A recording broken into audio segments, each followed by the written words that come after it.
Bienvenidos a Be Your Trainer y bienvenidos a la segunda parte del vídeo donde hablamos de la mejora de la capacidad de aceleración.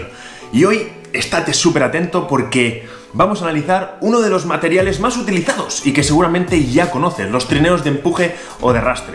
Pero ¿realmente son tan buenos como la gente piensa para trabajar la capacidad de aceleración? Como nosotros somos críticos, siempre vamos a buscar la evidencia y hoy vamos a tener en cuenta, vamos a escuchar lo que nos dicen dos profesionales, dos pesos pesados en el mundo del entrenamiento deportivo. El primero de ellos ya lo conoces, es Mike Boyle, ¿vale? Un referente muy claro en este canal. Y el otro es Franz Bosch.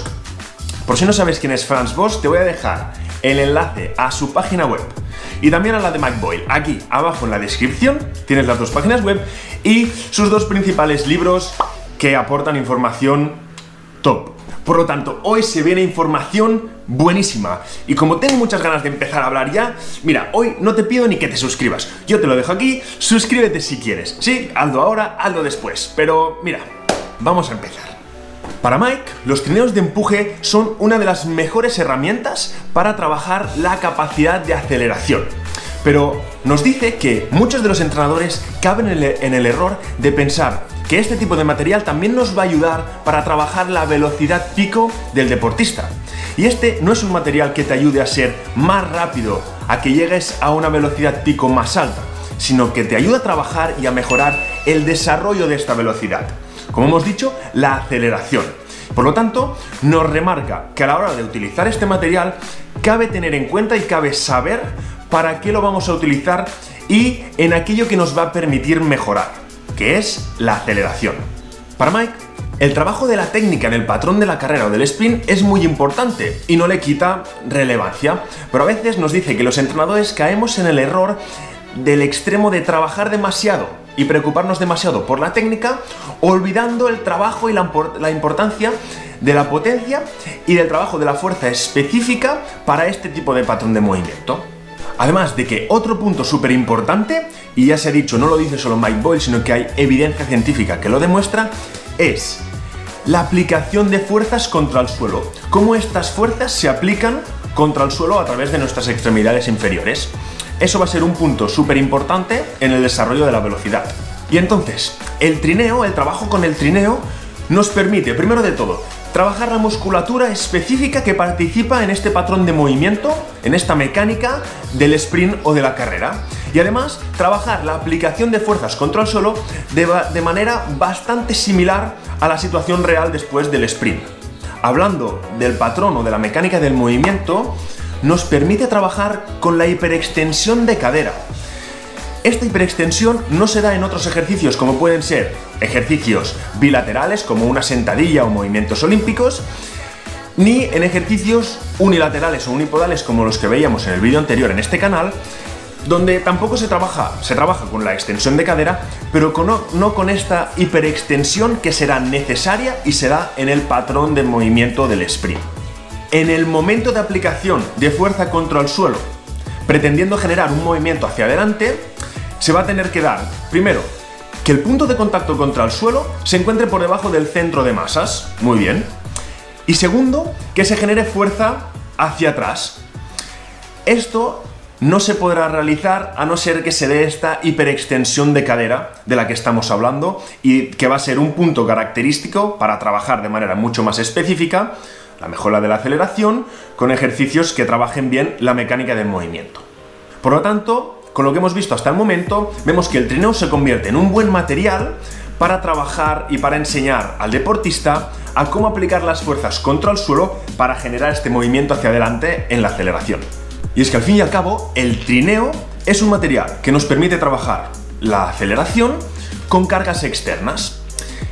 Y según los autores y según a quien escuches, hay diversas reglas o diversos puntos de referencia para determinar qué carga es la más óptima para trabajar la capacidad de aceleración. Primero atendemos a la regla del 10%, de la que nos habla Mike también, y que utilizan algunos entrenadores, o que se utilizaba bastante antes, y que dice que la carga que se pone en el trineo no debería superar el 10% del peso corporal del atleta. Pero Mike Boyle tiene otro punto de vista y vamos a ver qué punto de referencia tiene él para medir la carga con la que se trabaja con el trineo. Para Mike existen dos ejercicios principales para el trabajo con el trineo: la marcha y el sprint. La marcha es un ejercicio en el que se va a trabajar con cargas pesadas y es bueno porque nos va a permitir trabajar la musculatura y la aplicación de fuerzas por parte de esta musculatura dentro del patrón de carrera o del sprint, y además incluyendo la hiperextensión de cadera, que hemos dicho que dentro de este patrón es una de las características más importantes que se da en el patrón del sprint durante la aceleración.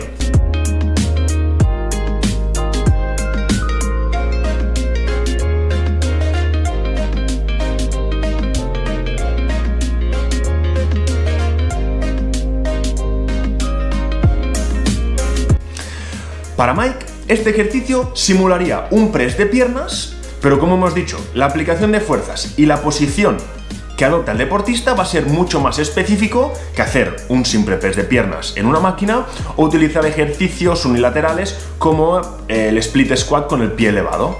Y el punto de referencia principal que coge Mike para decir, vale, aquí nos hemos pasado de carga, es que mientras el deportista pueda mantener una buena técnica, mientras pueda ejecutar técnicamente bien el movimiento, la carga puede tolerarse.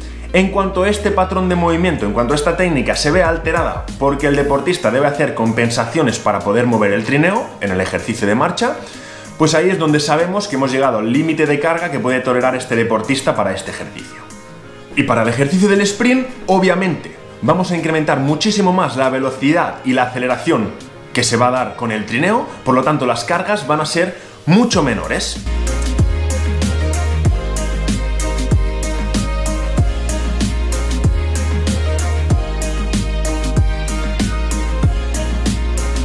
El punto de referencia es el mismo, que se mantenga un buen patrón y una buena técnica de ejecución del movimiento. Además, las distancias van a ser las que se hablaba en el primero de los vídeos, aproximadamente unos 10 metros, porque recordamos que queremos trabajar solo los 3 o 5 primeros pasos de esta aceleración. Por lo tanto, con el trineo lo que hacemos es acercar un trabajo con cargas externas a una situación lo más específica posible a la que se va a dar en el sprint real. Y principalmente, el punto de referencia para saber si el atleta está tolerando bien las cargas que se le proponen es que mantenga una buena ejecución del movimiento. ¡Ey!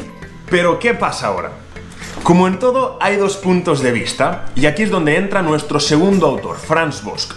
Él nos va a hacer ver los dos puntos más débiles que le ha encontrado al trabajo de la capacidad de aceleración con el trineo y que pueden afectar un poco a la transferencia de este trabajo a la situación real del sprint.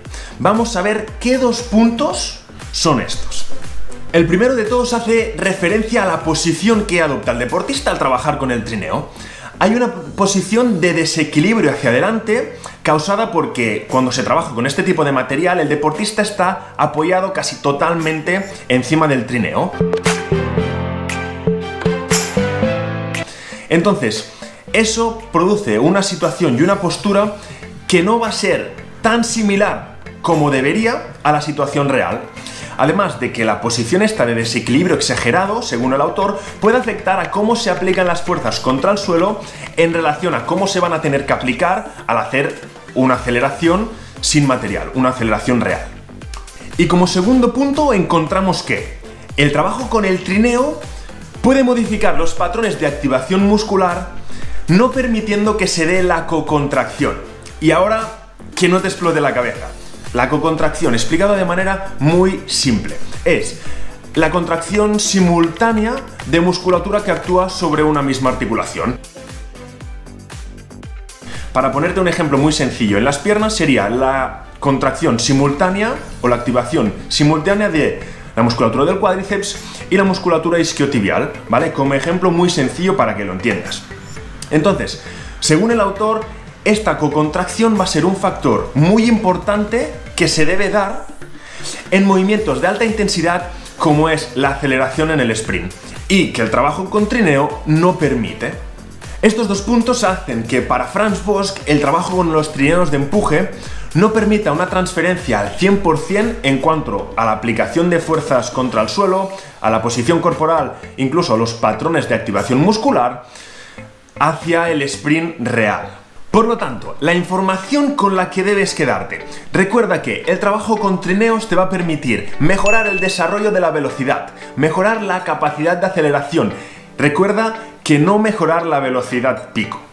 Además, te permite trabajar la musculatura específica que participa en el patrón de movimiento de carrera, adoptando una posición y una aplicación de fuerzas contra el suelo bastante similar a lo que se va a dar en la situación real, y con la característica de que se trabaja con la hiperextensión de cadera.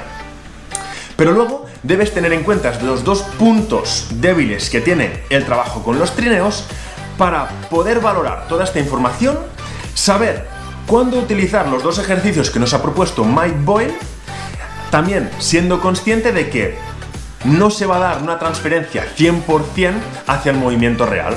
Los trineos ¿te van a permitir mejorar la capacidad de aceleración? Sí, pero cabe entender que se deberá combinar el trabajo con los trineos con otros tipos de ejercicios donde la aplicación de fuerzas contra el suelo, incluso los patrones de activación muscular, nos permitan una transferencia mucho más óptima al movimiento real. Así que, como ya sabes, la ciencia nos aporta información, yo la intento compartir contigo de la manera más clara y sencilla posible, y ahora eres tú quien debe llevarlo a la práctica. Nos vemos en la próxima.